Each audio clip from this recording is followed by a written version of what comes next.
This is the Scorecard, where you score the latest sports news and in-depth views. I'm Anton Roxas. On the Scorecard tonight, Del Rosario shines in Philippine Ladies Masters opener. Mercedes offers first glimpse of 2025 F1 car ahead of Antonelli's debut. UAAP Season 87 volleyball, unity, passion, and excitement take center stage. GlobalPort Polo shines in debut, upsets defending champs Park Place in CV Whitney Cup. In the NBA, the Jazz and the Lakers streak with a big win in Salt Lake City. While Kyrie Irving drops a 42-piece as the Mavericks edge the Warriors. And joining us tonight, Tim Duncan's superfan, Revi Mayuyu, to show us his impressive card collection. All the headlines and more right here on the Scorecard tonight, the 13th of February. Now here's our roundup. Pauline Del Rosario delivered a strong start for the Philippines in the ICTSI Worldwide Linked Philippine Ladies Masters 2025 at the Country Club, carding a gritty 69 to stay just 2 strokes behind Korean leader Seong Yoon-jeong. Seong closed with a birdie on the 9th hole for a 5-under 67 despite a stumble on the par 5-8 to take the solo lead on a day filled with shifting leaderboard drama. Del Rosario kept pace with 3 birdies on the back 9 but stumbled on the par 4 5th before bouncing back with birdies on the final 2 holes, securing a joint 6th place spot. Thai standout Patrat Ratanawan and Parinda Phokan joined Korea's Kim Na-yoon and joint 2nd with 68s, while Florence Becerra stayed in contention with a 71. Korean Son Young-jun wowed the crowd with a hole-in-one on the par 3/6. The demanding TCC layout proved challenging for most Filipinas, with only Del Rosario within striking distance as others faltered.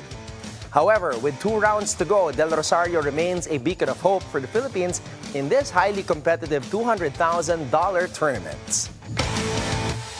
As the 2025 F1 season approaches, Mercedes has teased fans with a short Instagram video offering a first look at its new W16 car. The clip not only hints at a return to the black livery, but also marks a milestone for 18-year-old rookie Kimi Antonelli, who steps in to replace 7-time champion Lewis Hamilton following his move to Ferrari. Antonelli's race number 12 is proudly displayed on the car, accompanied by his voice from an earlier announcement, signaling the start of a new era for the young Italian and Mercedes. The car's official livery will debut at the F175 live event in London's O2 on February 18, with the full unveiling set for February 24.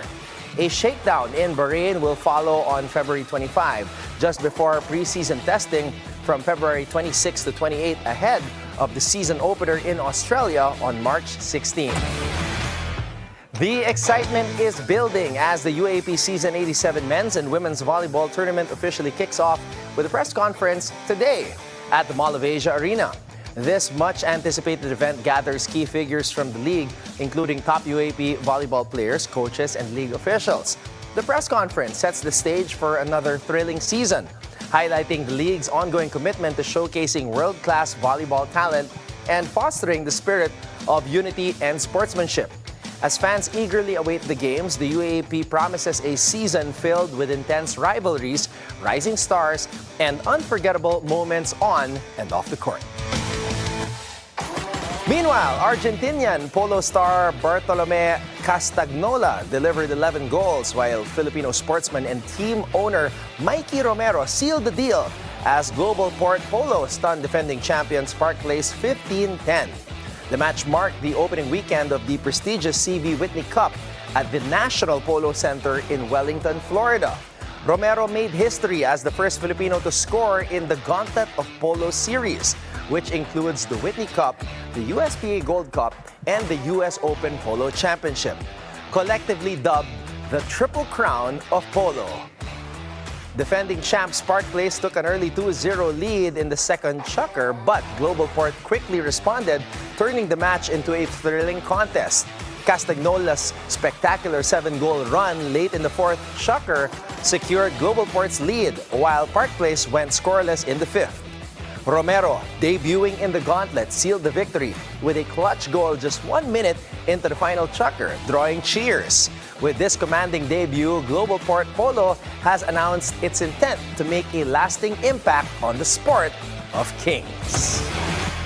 In the NBA, the Utah Jazz snapped the Los Angeles Lakers' 6-game winning streak with a 131-119 victory in Salt Lake City.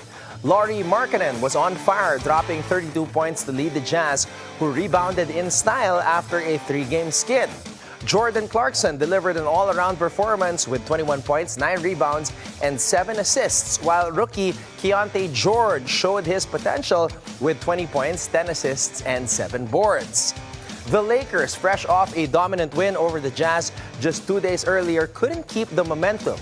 Rui Hachimura paced LA with 19 points, while LeBron James added 18 along with 7 assists and 6 rebounds. Luka Doncic, in his second outing as a Laker, had a quiet 16 points but struggled with turnovers, committing 5 in his 23 minutes on the floor. Austin Reeves had an off night, shooting just 1 of 10 from beyond the arc and 4 of 15 overall, though he made up for it kinda with 11 assists. The Jazz flipped the script in dramatic fashion, going up by as many as 25 points after trailing by 34 in Monday's matchup. Walker Kessler was unstoppable in the paint, hitting all 8 of his shots for 16 points while adding 8 rebounds and 6 blocks. Utah's offense clicked, with Markkanen draining 6 of the team's 15 triples. Clarkson and George chipped in with 3 each, and the Jazz shot a sizzling 52.3% from the field compared to the Lakers' 44.6%. 2 third-quarter 11-0 runs sealed the deal for the Jazz, who will be facing the Clippers brimming with confidence. Meanwhile, the Lakers have some regrouping to do as they hit the All-Star break. Meanwhile, Kyrie Irving put on a show, pouring in 42 points and making a game-saving defensive play to lead the Dallas Mavericks to a gritty 111-107 win over the Golden State Warriors. With the game hanging in the balance, Najee Marshall hit a clutch 6-foot floater to give Dallas a 109-107 edge with just 25.6 seconds to go. Moments earlier, Steph Curry, known for his near-automatic free throw shooting, missed a rare second attempt, keeping the score tied. Now on the Warriors' next possession, Jimmy Butler's potential game-tying drive was waved off when he collided with Irving, drawing a charge. A video review upheld the call, sealing the Mavericks' narrow victory. Dallas' lineup leaned on grit and speed, with their tallest starters, Kessler, Edwards, and Olivier Maxence Prosper, standing at just 6'8". Their big man rotations remain depleted, with Anthony Davis sidelined due to a groin injury suffered in his debut following that blockbuster trade that sent Luka Doncic to the Lakers. Despite the size disadvantage, Dallas held firm against Golden State Stars. Curry led the Warriors with 25 points, including 11 in the fourth quarter, but struggled with his shot, going 9 of 23 from the field and 4 of 13 from deep. Butler chipped in 21 points in his third game as a Warrior since being acquired from the Miami Heat. Now for the Mavericks, Klay Thompson added 17 points against his old team, and the rest of the squad stepped up defensively to clinch the win. Dallas now looks to build on this momentum as their revamped roster finds its rhythm. And here are more results from around the NBA.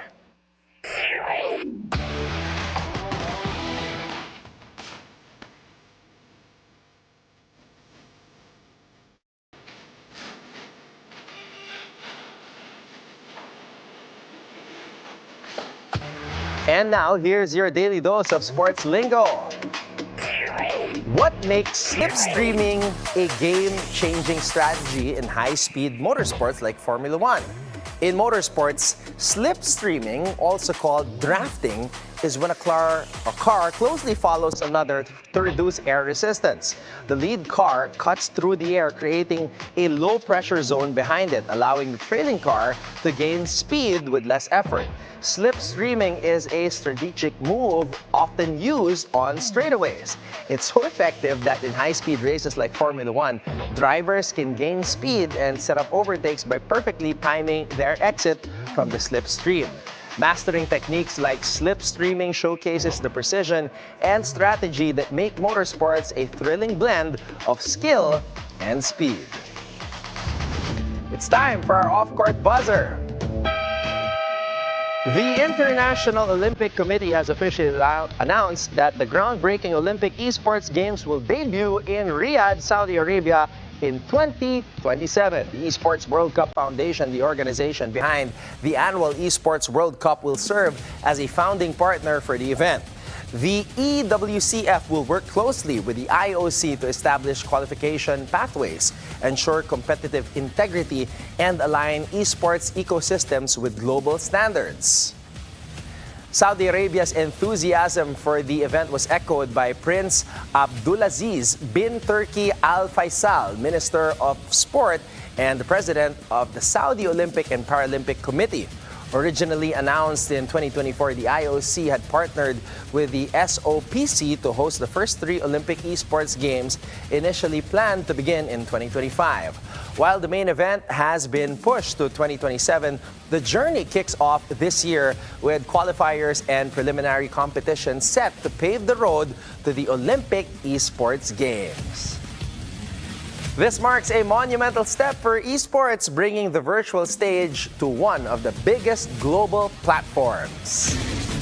And that's our roundup for tonight, the 13th of February. When we return, we will have Tim Duncan superfan and card collector Revi Mayuyu. So watch out for that when we return right here on The Scorecard.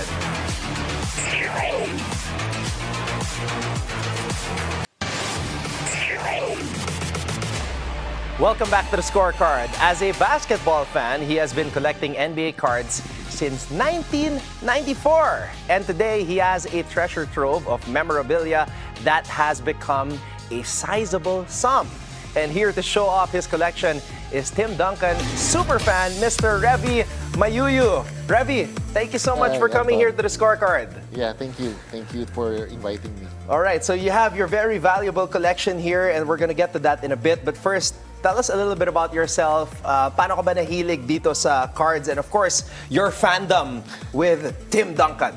Yeah, I started with my collection. I started collecting in 1994 because of my love for basketball. It started off with the PBA. And then it went to the NBA. So I started collecting the basketball cards mainly because I like watching the players. I like watching at that time it was the Bulls that I really loved watching. Yeah. And then I'm not really interested in the value of the cards, but I just wanted to collect them. So it's just a plus that they're now kind of expensive. So I'm pretty sure you have some cards that you've kept since the 90s, but as of late, there has been a resurgence with regards to how cards are being taken care of. They're being appraised now. They have this case where the value is really emphasized. Could you tell us about that? Yeah, you're talking about the graded cards. These are graded cards. The cards are sent to a grading company. In this case, it's Beckett Grading Services, BGS. It's graded 9 out of perfect 10. Wow. So this card, I bought it for about 15,000. I think now it's kind of about 300, I would say. It's just numbered to 4. So. Wow, and it's not even like 10. It's a 9, but it's worth 300,000. The reason being is because this is the tag here of Duncan. Wow. Of the jersey. So it's kind of rare. And there's a logo, man. There's an Adidas. Ang galing. Yeah. And then you also have this other... it's also a piece of Tim Duncan's jersey, yung apelido naman niya. Yeah, Duncan, the letter N of the 2 N's. This is a one-of-one superfractor card from Topps Letterman. This is a Letterman card. This is called the Letterman card. The one you're seeing right now, yung case, it's called a magnetic case. It's not a graded. So you have to buy this outside of the, well, in the card shops, worth about 100 to 150 bucks, the case itself. But the card, I bought it for about 23. It's about 200,000 right now. My goodness. So it's a one of one. So that's $500,000 right there. 2 cards lang po, worth $500,000 already. Okay, what do you plan to do with these cards? I mean, you have them in your possession. Does the value of these cards go up over time? During the pandemic, most of the cards, most collectibles did went up, including basketball cards, sports cards. So, well, I don't know what to do with them, but I wanna either keep them and or give it to my son when he starts appreciating them. It's just 10 right now, so he's not yet really into these things. Okay, now I want to ask you about your fandom for Tim Duncan. You said you started with MJ, but you're known as the Tim Duncan card collector. When did you first start becoming a fan of TD? Well, I started off being a fan of Keith Van Horn and Ron Mercer in 1997 when he got drafted, because I thought Keith Van Horn would be the next Larry Bird. So in sports cards, we as collectors, we look at the rookies most of the time, who would be the next big thing. So I thought it was Ron Mercer and Keith Van Horn. When I was opening packs at that time in 1997, I was always getting Tim Duncan. So a friend of mine told me, why don't you just collect him? So I tried researching what's with him. So I saw that he is really that good as a player, and he was able to make a 180-degree turn for the Spurs kasi they were really losing in 1996. So they were winning in 1997. So I started collecting him because of that. So I got lucky because he won 5 championships in a span of about 20 years or so during his career. Revi, very quickly, since you're a Tim Duncan fan, I'm pretty sure you know a lot about the history of the San Antonio Spurs. Sa ngayon, they got one of the rising young point guards in the league, De'Aaron Fox. What do you think about the trade, and do you think that this will help the Spurs long term? I think so, because CP3 would be leaving soon because he's been in the league since 2005. So I think De'Aaron Fox will be the best thing for Wembanyama. But I think Wembanyama needs to be mature before I could really say that he would be able to, but the both of them, the tandem, would be able to bring the Spurs to the glory land as we know of, like what Tim Duncan did for the San Antonio Spurs. Well, I feel like, Revi, that's what the Spurs organization believes when they picked Wemby #1. So right now, we're going to do a little exercise, which is something that we do here on the scorecard. I'm going to give my list of all-time power forwards in NBA history. If you could join me here on the LED screen. I'll start it off with #5. Back in the 90s, when you and I were watching NBA basketball, he was the prototypical power forward. He could run over defenders, he was chiseled, and for the longest time, he was #2 in terms of the scorers in NBA history, but he was surpassed by LeBron James, and of course, LeBron James surpassed Kareem Abdul-Jabbar, so he's #3. At #5, give it to me right here, the 5th best power forward in the history of the NBA. Bam! The mailman, Karl Malone. He would have been higher, but LeBron passed him already. Your thoughts on the mailman? He was my #1 power forward of all time, if not for Tim Duncan. So yeah, I would say that he is really good, and he always delivers, right? The mailman always delivers.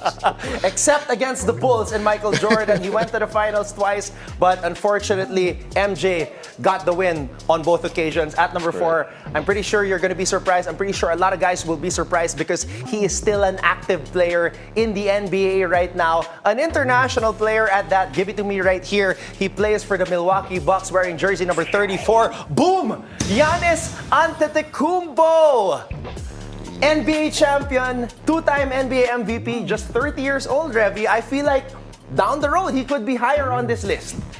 Yeah, if he gets a better teammate.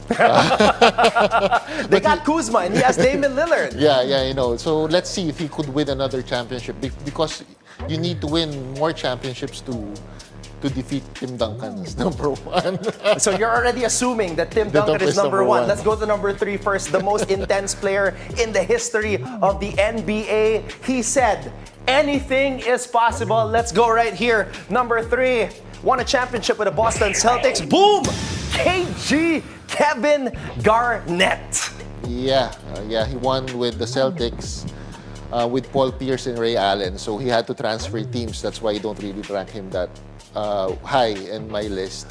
But KG is the rival of Tim TD. So, so okay, let's go to number 2. Revi, to me, he is the greatest international player that ever played in the NBA. And siya yung nagpauso para sa akin ng stretch 4. The first real stretch 4 in the NBA. 7 foot tall from Würzburg, Germany. Put him up on the big screen right here from the Dallas Mavericks, Dirk Nowitzki. Yeah, the German. So, yeah. I love him because he never left Dallas. He had that loyalty, and the Dallas is loyal to him. So, unlike what happened to Luka. Are you throwing shade at the Dallas organization for letting go of Luka? Right I sense now. a little bit of shade there. Okay, at number 1, 6'6", the round mound of rebound, Charles Barkley. No, I'm just kidding. I'm just kidding, Revi. Of course, at number 1, Timmy D. Yeah, he's my favorite player of all time. So There is no debate, no? There is no debate. 5-time champion, Tim Duncan. I want to ask you though, Revi, sa panahon ngayon, if Tim Duncan played in today's NBA, where almost every big shoots the 3, do you think he would thrive? I think he would, because I think Popovich really didn't develop that in him. Because when he was with Wake Forest, he was shooting all over the court. So I think Popovich didn't develop that, and he could also go coast to coast. So he could actually thrive in the NBA right now. So there you have it, our top 5 NBA power forwards of all time. Very quickly, do you agree with this list? Who would you take out? Who would you put in, if ever? I'd take out Kevin Garnett. I'll put in Charles Barkley. Wow! So Garnett not on this list. For me, Barkley in and Giannis in still. Giannis in, wow, okay, that's very interesting. Revi, thank you so much for the time. We have Revi Mayuyu, Tim Duncan superfan here on the show, on the Scorecard. Revi, thank you so much for the time. When the Scorecard returns, we will look into the upcoming NBA matchups so you can keep your eyes on the prize.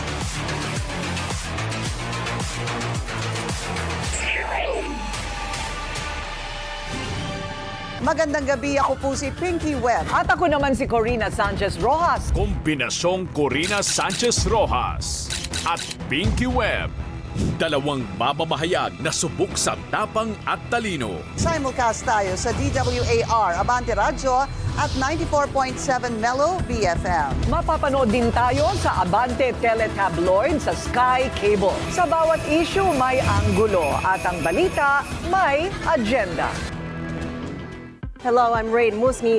Catch up with us on Newsfeed Business. Facts on global trends. At the very moment, the clock is quickly ticking down to meet critical political priorities. Keeping you updated on business news whenever, wherever. It's a dagger at the heart of the average American family. It is just outrageous. Newsfeed Business with Revi Mayuyu. Thanks for making us your daily source of financial insights. Keep it here on BNC.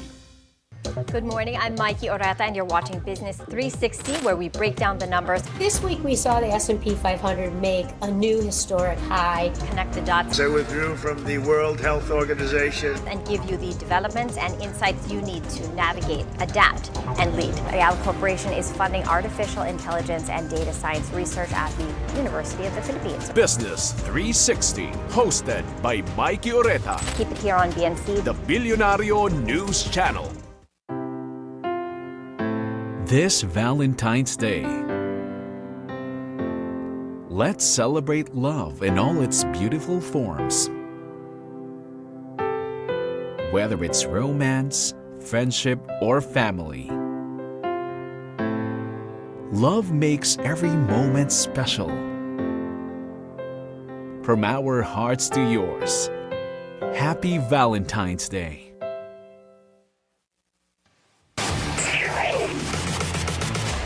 Welcome back to the Scorecard. It's time to keep your eyes on the prize.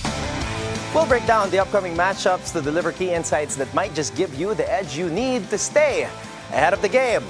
Alright, naka-warm up na tayo. Pag-usapan natin ang San Antonio Spurs, the new look San Antonio Spurs, because they have the Aaron Fox now running the show along with CP3. The Spurs are in an interesting spot right now because you bring in Fox, one of the most electrifying point guards in the league, and then suddenly this team goes from an experimental rebuild to a squad that actually looks like it has some bite.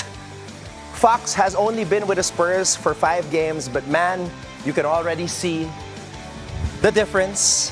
The pace is up, the energy is different, and most importantly, Wemby finally has a legitimate ball handler who can get him the rock in the right spots. It's one thing to have a generational talent like Victor Wembanyama, but if you don't have someone orchestrating the offense, no shade on CP3, but he's on the older side, you're just wasting possessions. And now, they have a guy who can run the show and one of the youngest point guards who are legit stars here in the league. Look at Fox's night against Boston. 23 points, 5 assists, 3 rebounds. This is what he does. He's never going to be the flashiest scorer, but he's methodical, he's relentless, and he picks his spots beautifully. And let's be real. This is the Celtics we're talking about, okay? The best team in the East, the best record in the NBA, loaded with defenders who can switch on anybody, and yet Fox still found ways to be effective. Boston jumped out early, but Fox stayed composed, pushing the pace, attacking the paint, and making the right reads. The third quarter run, that was all the Aaron Fox. He got downhill, collapsed the defense, and created open looks. But more than a scorer, Fox is a stabilizer, something that San Antonio lacked all season. Before, a bad stretch meant that the game would be slipping away. Now, Fox controls the tempo, knocks down key shots, and keeps the Spurs in the fight. And let's not forget about the other guys who are benefiting from his presence. Devin Vassell, Keldon Johnson, they don't have to work as hard to create their own shots anymore. Jeremy Sohan gets to be more of a slasher instead of forcing offense. Wemby, obviously, is getting easier looks. The ripple effect is real. Now let's talk about the big picture though. What does this all mean for San Antonio? Are they suddenly a playoff team? Maybe, maybe not. But that's not really the point. The Spurs aren't trying to win a championship this year. They're just trying to build something sustainable. They're trying to develop their young core and figure out who fits alongside Wemby long term. Fox accelerates that process. He gives them a legitimate star guard who's just about to enter his prime. Someone who fits their system and timeline. And the best part, they didn't have to give up Wemby, of course, Vassell or Sohan to get him. This wasn't a desperate move. This was a calculated move. A move that says, we're not just waiting around for Wembanyama to carry us. We're actually putting the right pieces around him. So yeah, the Spurs lost to the Celtics. But if you are a San Antonio fan, you're feeling good right now. Because Fox has changed the trajectory of this team. And for the first time in a while, the Spurs aren't just an interesting young team, they're a dangerous one. That wraps up tonight's preview, so you can keep your eyes on the prize. Before we go, think on this. Of course, from a 5-time NBA champion and Hall of Famer who spent 19 seasons with the San Antonio Spurs, widely considered the greatest power forward of all time. Tim Duncan once said, "I don't do style, I just show up for the games." And with that, thank you for joining us tonight. We'll see you again tomorrow on The Scorecard, where sports is our business and business is our sport, right here on the Billionaire News Channel. This has been Anton Roxas. Have a blessed evening, everybody. Good night.